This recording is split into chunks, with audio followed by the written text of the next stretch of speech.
Bueno, aquí vi yo, bueno, Sergio, ¿ibas a comentar algo?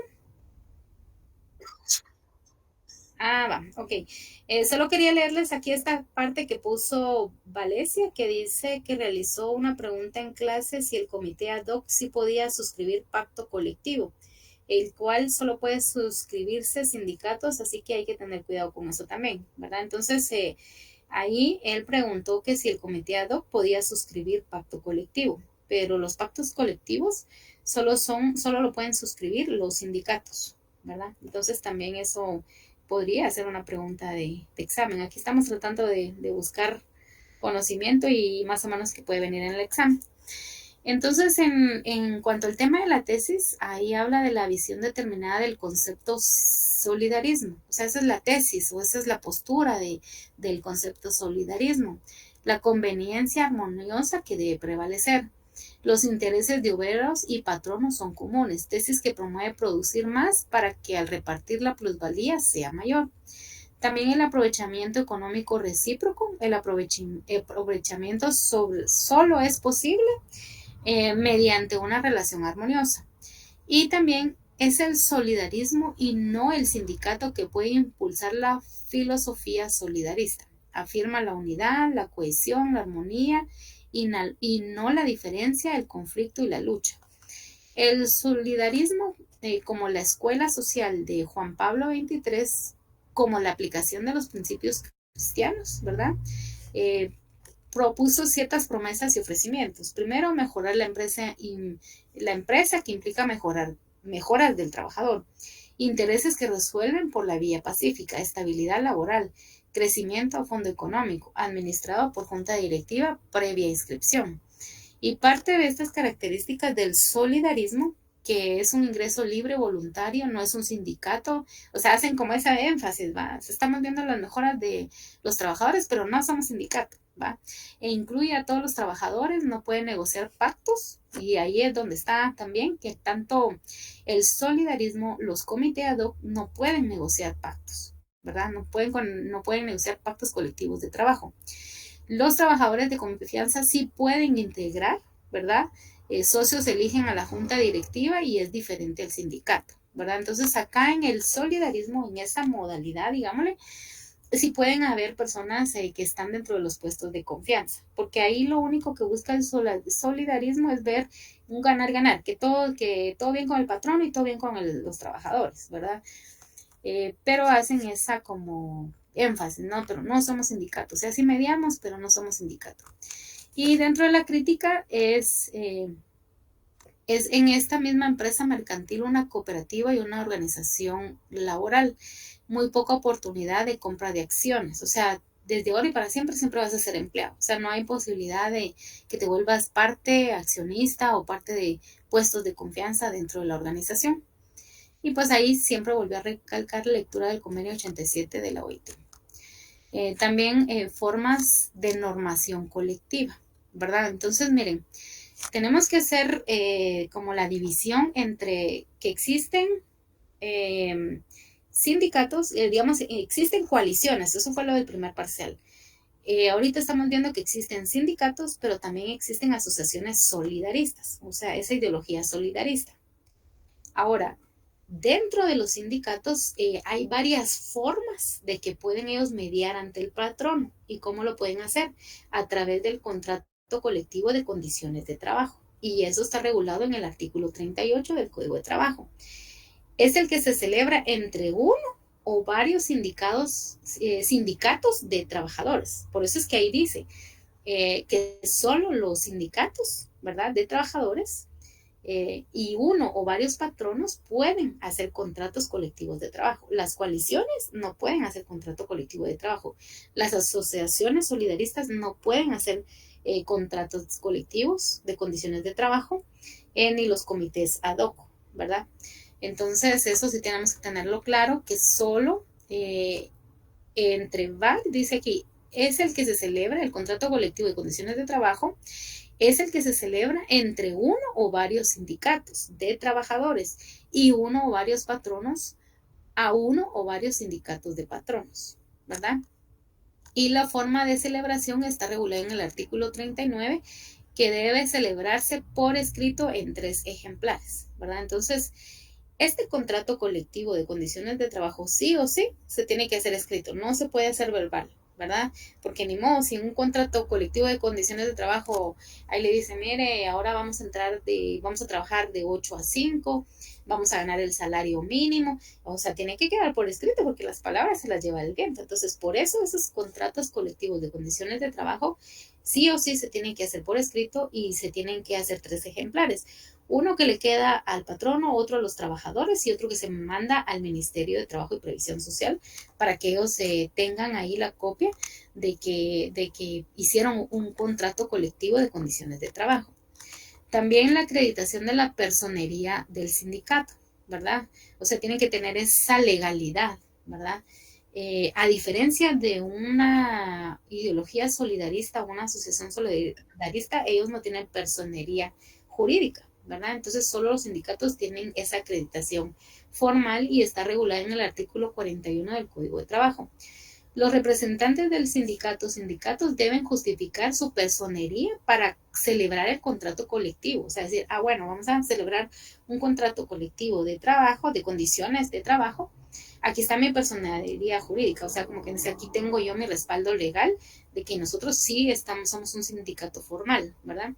Entonces acá dice, para poder justificar y celebrar el contrato colectivo por medio de certificación de que están legalmente inscritos, extendida por el Departamento Administrativo de Trabajo. También la coexistencia de contratos colectivos, ¿verdad?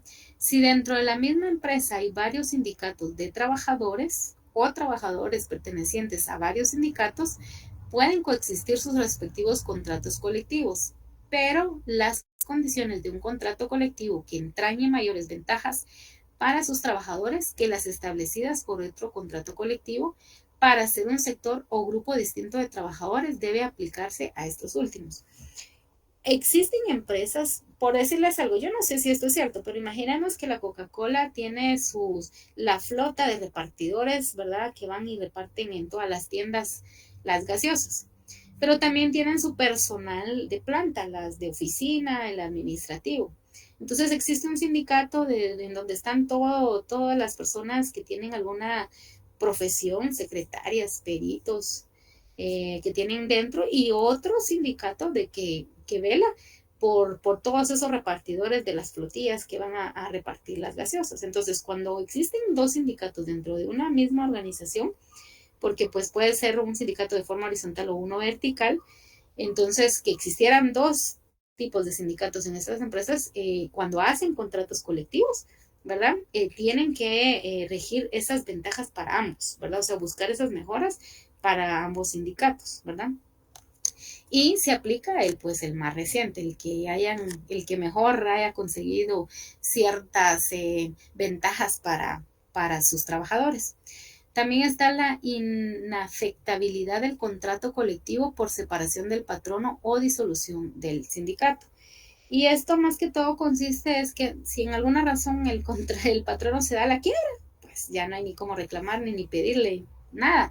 O si un sindicato simplemente sus cabecillas, la Asamblea General, el Comité Consultivo, dicen, no, ya estamos cansados, ya no queremos seguir con esto, entonces entran en inafectabilidad, o sea, quedan fuera del juego, o sea, ya simplemente ya no existe el sindicato. Y acá dice, si firmando el contrato colectivo de trabajo, el patrono se separa del sindicato, del grupo patronal que lo celebró, dicho contrato debe seguir rigiendo siempre la relación de aquel patrono con los sindicatos o sindicatos de sus trabajadores que sean partes en el mismo contrato. Es decir, digamos que está el dueño de la Coca-Cola, pero pues él ya no va a continuar, él vende la franquicia de la Coca-Cola a otro patrono. Entonces, ese mismo convenio, ¿verdad? Que hizo con el sindicato o ese mismo contrato, lo tiene que cumplir el siguiente dueño, digamos, ¿verdad? Ya el que se fue, ya no, porque pues ya vendió la franquicia o vendió la empresa, qué sé yo. Entonces, pero aquí dice que sí debe seguir rigiendo siempre la relación de aquel patrono con los sindicatos o sindicatos de sus trabajadores. O sea, si existe ese contrato colectivo de trabajo, aunque sea otro dueño, aunque sea otro patrono, aunque sea otro empleador, tiene que seguir cumpliendo, ¿verdad? También está la responsabilidad del sindicato para el cumplimiento del contrato colectivo por las obligaciones contraídas por cada uno de sus miembros y puede ejercer también los derechos y acciones a que los miembros individualmente competen. ¿Y cómo se prueba? Cuando se habla del pacto colectivo de condiciones de trabajo, es el que se celebra. Bueno, aquí ya hablamos de otro tema. Miren, en el otro estamos hablando de contratos colectivos de trabajo. La palabra contratos. Y decimos que los contratos solo lo pueden hacer por medio de un sindicato. Cuando ya hablamos de pactos colectivos de condiciones de trabajo, es el que se celebra entre uno o varios sindicatos de trabajadores y uno o varios patronos o uno o varios sindicatos de patronos con el objeto de reglamentar las condiciones del trabajo. Entonces, y estos con el objeto de reglamentar las condiciones en que el trabajo deba prestar y las demás materias relativas a este, ¿verdad? Entonces tenemos contrato de trabajo y eso está regulado en el Código de Trabajo y tenemos pacto colectivo de condiciones de trabajo. ¿Cuál es la importancia de un pacto de condiciones de trabajo? Igual posiciones, mejoramiento de condiciones y tienen fuerza de ley, o sea, tienen ese respaldo de parte de la ley. Y formas de adquirir la vida jurídica puede ser voluntario, forzosamente. En el voluntario son todos los que se celebran entre sindicatos y patronos, ambos llegan a un acuerdo, ¿verdad? A un pacto de vamos a tener una atmósfera dentro de la organización libre de humo. Es un pacto que mejora las condiciones de trabajo para que no todos anden tragando humo. A diferencia de un contrato, pueden decir, mire, queremos una mejora salarial o un mejor horario, o mire, vamos a trabajar de 8 a 5 y el sábado vamos a reponer horas, ¿verdad? Entonces, dependiendo de la finalidad o el objeto, pueden hacer un contrato o pueden hacer un pacto. Y ambos siempre tienen la finalidad de mejoras para las condiciones de trabajo de los empleados. También hay clases de pactos. Hay pactos ordinarios y hay pactos obligatorios. Los pactos ordinarios están regulados en el artículo 50 y 51, siempre del Código de Trabajo, suscrito por las partes, beneficio para todos los que trabajen en la empresa al momento de entrar en vigor, aun cuando no sean miembros del sindicato. Los que en el futuro sean trabajadores de la empresa no podrán contratarse en condiciones más desfavorables. Y también están las clases de pactos obligatorios, o sea, las de industria, la de actividad económica o de región determinada, y eso está en el artículo 54. Ahora, las formas en que se pueden celebrar estos pactos es por escrito, igual como en los contratos. En 3 ejemplares se hacen estos pactos, uno para cada una de las partes y el tercero debe enviarse al Ministerio de Trabajo y Previsión Social, quien debe entregar constancia de que ha llegado a sus manos. La duración no puede ser mayor a 1 año ni mayor a 3, ¿verdad? Entonces también ahí hay un plazo. Ahora, en el convenio, miren, este es otro concepto. Llevamos contratos, pactos y ahora convenio. Convenio colectivo de trabajo se celebra con un grupo de trabajadores y un patrono igual, o un grupo de patronos no sindicalizados, ¿verdad? El patrono sí puede estar sindicalizado. Entonces ahí hay que ir haciendo esa diferencia entre contrato, entre pacto y entre convenio. La diferencia con el convenio es que no están sindicalizados, no pertenecen a ningún sindicato. Es como los del solidarismo, no pertenecen a ningún sindicato. También en los convenios hay un reglamento interior de trabajo y eso está regulado en el artículo 57. Se regulan las condiciones laborales al igual que en el pacto colectivo, solo que sin la existencia de un sindicato. En el pacto colectivo sí está la presencia de un sindicato y por medio del sindicato pueden lograr hacer un pacto colectivo. Mientras que en el convenio, ¿verdad?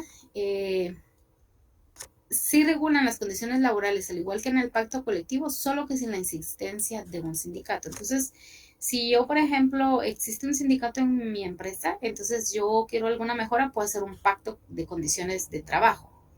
Pero si en mi empresa no hay un sindicato, entonces como trabajadores lo que podemos llegar es a un convenio dentro de la empresa. Y obviamente en estos convenios debe haber un reglamento interior de trabajo. Eso está en el artículo 57 Y la definición en el artículo 59. Dice que un convenio es el conjunto de normas elaboradas por el patrono. O sea, ahí no es por los trabajadores, sino es un conjunto de normas que las elabora el dueño, el patrono, el empleador, de acuerdo con las leyes, reglamentos, pactos colectivos y contratos vigentes que afecte con objeto de preparar y regular las normas a que obligadamente se debe ajustar él y sus trabajadores con motivo de la ejecución y prestación concreta del trabajo. El mínimo de trabajadores que se debe tener en una empresa para tener su reglamento es de 10 o más trabajadores permanentes que obligan al patrono a celebrar y poner en vigor su respectivo reglamento, y eso lo encontramos en el artículo 58. El contenido pues tiene que decir la hora de entrada y salida, ¿verdad?, de los empleados, tiempo destinado para las comidas, el periodo de descanso durante pues la jornada laboral, lugar y momento en el que se debe comenzar y terminar las jornadas de trabajo, diversos tipos de salarios y las categorías de trabajo que corresponden, lugar, día y hora de pago, disposiciones disciplinarias y procedimientos para aplicarlos. También hay una designación de las personas del establecimiento ante quienes deben presentarse las peticiones de mejoramiento y reclamos en general. Las normas especiales pertinentes a las diversas clases de labores de acuerdo con la edad y sexo de los trabajadores y las normas de conducta, presentación y postura personal al que que todos los trabajadores deben guardar según lo requiera la índole del trabajo. Y el procedimiento para la aprobación de un convenio, que en el convenio no necesitan que haya un sindicato para que puedan llegar a un convenio. Ante la Inspección General de Trabajo, pues tienen que buscar esa aprobación ante ellos, quién se los aprueba, ¿verdad?, ese convenio, un conocimiento previo de los trabajadores 15 días antes de empezar a regir, ¿verdad? Les aprueban ahí el convenio, la Inspección General de Trabajo, y durante 15 días tienen que informarles, ¿verdad? Miren, ya nos aprobaron, entonces antes de que entre en vigor, tienen que informar a sus trabajadores 15 días antes de que empiece a funcionar ese convenio. También imprimirse en caracteres fácilmente legibles, o sea, que el lenguaje que se utilice sea coloquial, sea sencillo, no tanto tecnicismo. Colocarlo constantemente, por lo menos en 2 sitios más visibles del lugar de trabajo, folleto impreso a todos los trabajadores de la empresa para que se enteren, ¿verdad?, de que va a entrar en vigor un convenio. Debe observarse los mismos requisitos para modificación y derogatoria. Aquí ya vamos bien avanzados con el contenido, ya solo nos queda hablar del laudo arbitral, las formas de expresión colectiva, el paro, pero pues esto dijo que ya era para el segundo parcial. Entonces ya vamos a terminar, compañeros, solo para los que ya están un poquito cansados, ya vamos a terminar los temas que son motivo de examen. El laudo arbitral, que miren, el laudo arbitral es algo que se implementa, pero que no es para los sindicatos. Los sindicatos solo se pueden hacer pactos colectivos de trabajo. En los laudos no necesitan que haya un sindicato para que hagan eso. El laudo arbitral, por analogía, igual que el contrato, que el pacto y convenio, miren, los 3 conceptos que hemos visto se convierten en ley y es de cumplimiento obligatorio. Vía directa, el empleador negocia con los trabajadores, pliego de peticiones, trabajadores se representan por comité ad hoc por 3 trabajadores. El voluntario, cuando las partes así lo acuerden antes o después del trámite de conciliación, y cuando las partes así lo convengan una vez que se haya ido a la huelga o al paro calificados legales. Yo vi una plática de lo que es el laudo arbitral y yo entendí que el laudo arbitral es una persona que media entre el patrono y los trabajadores. Es una persona externa, ¿verdad? Y que hay un conflicto dentro de una organización, pero más que todo eso lo implementan más a nivel internacional. Por ejemplo, que yo tenga importaciones y exportaciones de aquí, de Guatemala a Estados Unidos, y entonces hay una diferencia de horarios, de precios, del cambio de moneda y varias situaciones, y de alguna manera yo salgo afectada.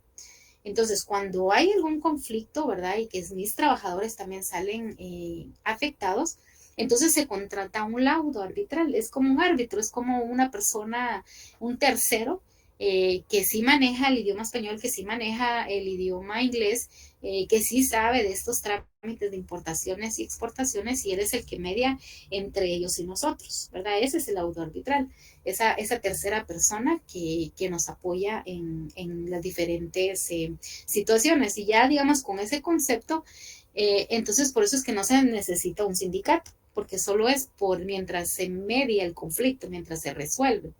Entonces dice que para que haya un laudo arbitral, esa tercera persona, el empleador negocia con los trabajadores el pliego de peticiones, ¿va? Entonces uno dice, va, ¿cuál es el problema? ¿Y qué se está dando?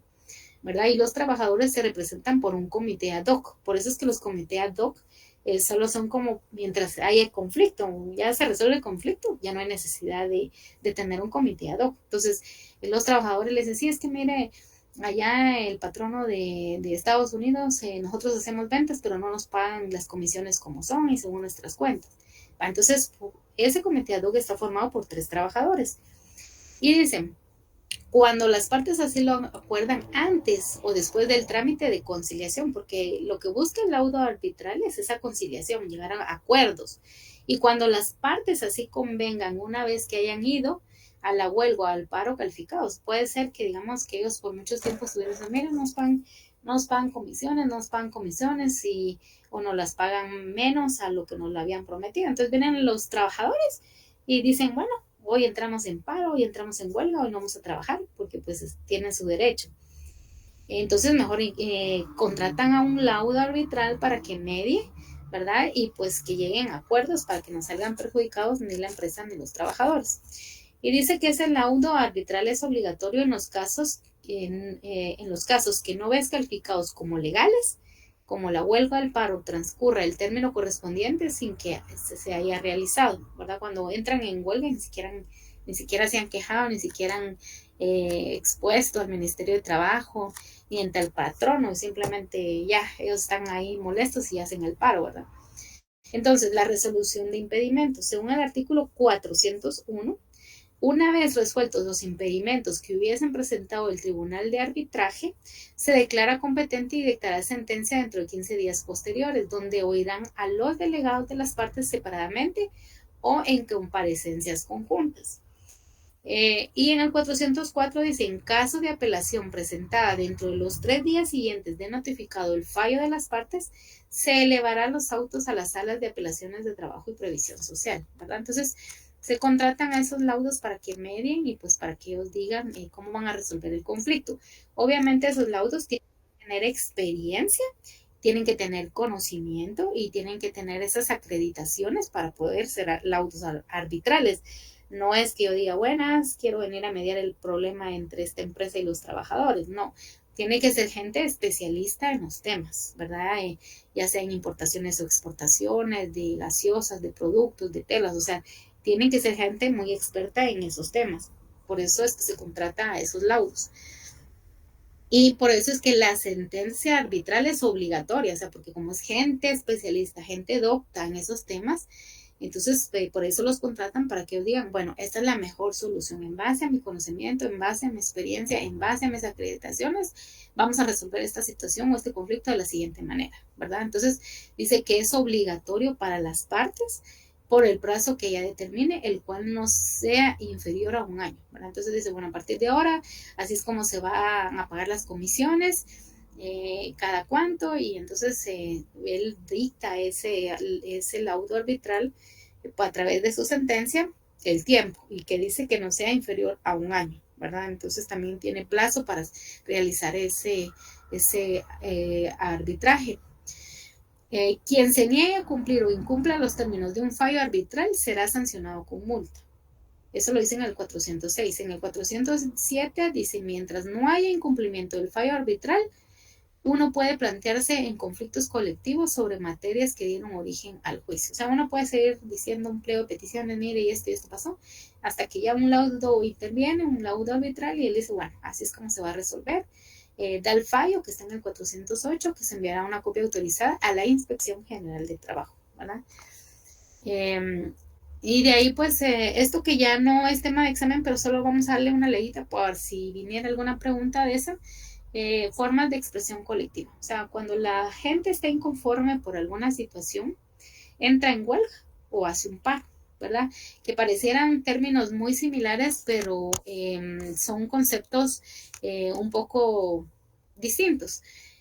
Digamos, en la huelga, solo para tener un concepto como más claro de huelga, vamos a leer el artículo 241 del Código de Trabajo, en donde habla lo que es una huelga legal, porque también hay huelgas ilegales. Hay gente que entra en huelga y como los hospitales y quieren cerrar todos los servicios y hasta la emergencia, y eso tampoco no es permitido, ¿verdad? O sea, también hay huelgas legales y huelgas ilegales. Entonces también por eso en el 241 está regulado lo que son las huelgas legales. Entonces, yo ahorita lo estoy buscando, pero si alguien lo tiene ahí a la mano, lo puede leer. En el 241 dice de la siguiente manera: para declarar una huelga legal, los trabajadores deben ajustarse estrictamente a lo dispuesto en el artículo 239. Y en el 239 dice: huelga legal es la suspensión y abandono temporal del trabajo en una empresa, acordados, ejecutados y mantenidos pacíficamente por un grupo de 3 o más trabajadores, previo cumplimiento de los requisitos que establece el artículo 241, con el exclusivo propósito de mejorar o defender frente a su patrono los intereses económicos que sean propios de ellos y comunes a dicho grupo. Los tribunales comunes deben sancionar de conformidad con la ley todo acto de coacción o de violencia que se ejecute con ocasión de una huelga contra personas o propiedades. Ahora, ¿qué es una huelga ilegal? Es la que no llena los requisitos establecidos en el artículo 238. ¿Verdad? Entonces, pero el 238 está derogado. Y lo que deben declarar en la huelga es ajustarse estrictamente a lo dispuesto en el 239, ¿verdad? Que es a la disposición y abandono temporal del trabajo, pero que no haya violencia, ¿verdad?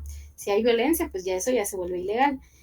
Agotar los procedimientos de conciliación, o sea, es como que 3 trabajadores vayan y dicen: mire, fíjense que no nos están pagando comisiones, y vuelven a los que dicen: mire, ya no nos pagan, mire, y así. Entonces ya de tanto que ellos ya agotaron la vía de la conciliación, o decirle: mire, queremos hablar con el patrón porque no nos están pagando las comisiones, y el patrón no les pone atención, entonces ahí sí ya ellos mejor usan una medida más drástica, que es la huelga, ¿verdad? Que es la suspensión y abandono temporal de un trabajo en una empresa.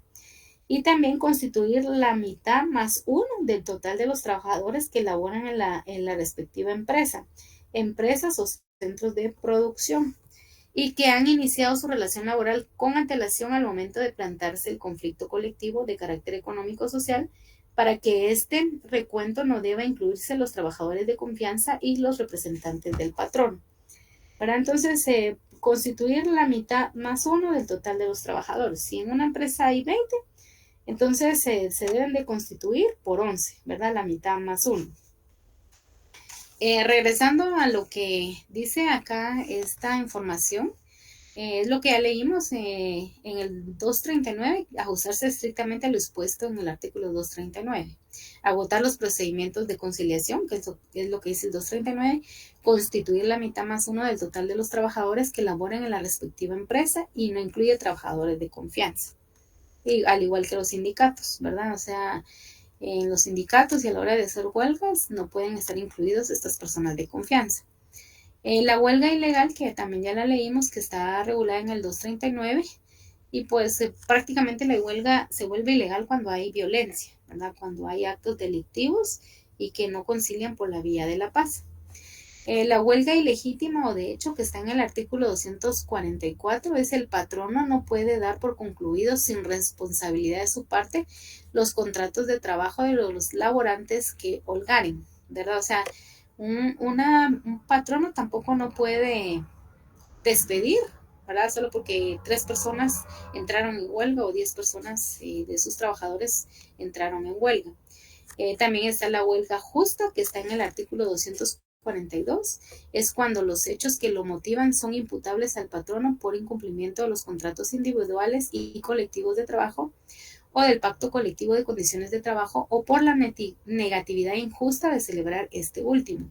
Tribunales condenan al patrono al pago de salarios, ¿verdad? Y en la huelga injusta, que está en el 242, última línea del primer párrafo, dice, es la que no llena los requisitos de la huelga justa. El patrono no tiene la capacidad de cubrir sus peticiones. Ahora, si hablamos de un paro, decimos que es la suspensión y abandono temporal del trabajo ordenados y mantenidos por uno o más patronos. O sea, de alguna manera la huelga y el paro es esa suspensión y abandono temporal del trabajo. La única diferencia que veo yo acá es que acordados en la huelga, que acordados, ejecutados y mantenidos pacíficamente por un grupo de 3 o más trabajadores. En la huelga, si suspenden, abandonan de manera temporal el trabajo, al igual que en el paro. La única diferencia en que la huelga, ellos, los trabajadores o los involucrados de la huelga, dicen, acordamos y vamos a ejecutar que vamos a hacer esta huelga de manera pacífica, ¿verdad? Y que mínimo tiene que haber 3 personas o 3 trabajadores que representen a esta huelga. Si hay 2, no pueden hacer huelga. También en el paro, que sí es una suspensión y abandono temporal del trabajo ordenados y mantenidos por uno o más patronos. Y de ahí tenemos la clasificación del paro legal, del paro ilegal, del paro justo, paro injusto, las disposiciones comunes del paro. Y ya todo esto de la conciliación, eso es objeto de examen para la próxima, para el final, porque el licenciado siempre como que nos lleva como adelantados. Entonces, yo voy ahorita en el transcurso de la noche o del día, dependiendo de usted de ganas, porque también me canso. Entonces voy a pasar el consolidado del cuestionario de esas preguntas y entonces ya sería que cada quien ya evalúe si con base al fundamento que se les ponga ahí en el cuestionario, si ustedes consideran que es falso o verdadero, porque yo siempre les digo, o sea, uno hace el instrumento y todo, pero al final uno es el que decide. Si yo digo, no, esto es falso, o yo digo, eso es verdadero, al final cada quien va por su nota, ¿verdad? Entonces no podemos pretender echarle la culpa a nadie, sino que aquí solo estamos facilitando material que los compañeros comparten, poner una apuesta en común y ustedes están siempre en la libertad de aportar, de decir en contra, en a favor, y pues entre todos podemos como apoyarnos en la construcción del conocimiento. Pero ya la nota, sí, ahí sí que ya cada quien corre por su vida mañana en el examen. Entonces este documento lo hizo Yoshi, entonces si alguien está interesado y no lo tiene, entonces me puede escribir al privado y pues ahorita que terminemos la reunión yo con mucho gusto de una vez envío. Y lo de el cuestionario de las 20 preguntas lo voy a terminar de elaborar en base a lo que investigaron los compañeros. Igual a los que me escriban yo se los comparto, ¿verdad? Por si les puede servir y si fuera ese el examen así como el de administrativo, ya lo hicimos. Y si no, pues por lo menos ya sabemos. Yo siento que en este examen en lo personal es una concepción muy personal que va a venir sobre los artículos y va a venir sobre las etapas que se dieron del sindicalismo. O sea, como que a eso le va a poner más preguntas el licenciado. Y obviamente va a sacar una que otra de por aquí, ¿verdad? Pero a ver, mañana espero los comentarios. No sé si alguien tiene alguna duda, algún aporte o algo antes de finalizar el repaso. Sí, Emanuel. Buenas noches a todos. Solamente agradecer por el tiempo que usted dedica para nosotros, pues, porque la verdad para mí siempre ha sido una ayuda. Me di cuenta que sí me ayuda bastante estar en los repasos, entonces simplemente es eso, ¿verdad? Agradecerle a usted por su tiempo y gracias. Muy bien, Emanuel. Yo creo que aquí es un apoyo colaborativo. Yo creo que es todos nos apoyamos, Sergio graba, algunos compañeros hacen resúmenes, yo encuentro material y hay cosas que yo lo comparto a la general, pero hay cosas que sí lo comparto con los compañeros que se meten a los repasos por el esfuerzo que hacemos todos de estar, imagínense, 11:20, casi 11:30 de la noche estudiando, entonces también, y digo yo, ¿y para qué se los voy a dar a los otros si de todos modos ni lo van a leer? A veces dicen de tanto que mando que ya no saben ni qué leer. Entonces, en cambio, el que se metió al repaso, él sí va a saber exactamente qué quiere leer o qué quiere reforzar. Entonces, siento que ahí es más beneficioso el asunto y de alguna manera es gratificar el tiempo que todos ponemos aquí en ver que aprendemos, ¿verdad? Porque ahí sí que yo digo, esto es para la vida, no es solo para el examen de laboral, esto es ya preparándonos para el privado, ¿va? Bueno, entonces les deseo una feliz noche, compañeros, y pues ahí a los que me están escribiendo, ahorita les voy a mandar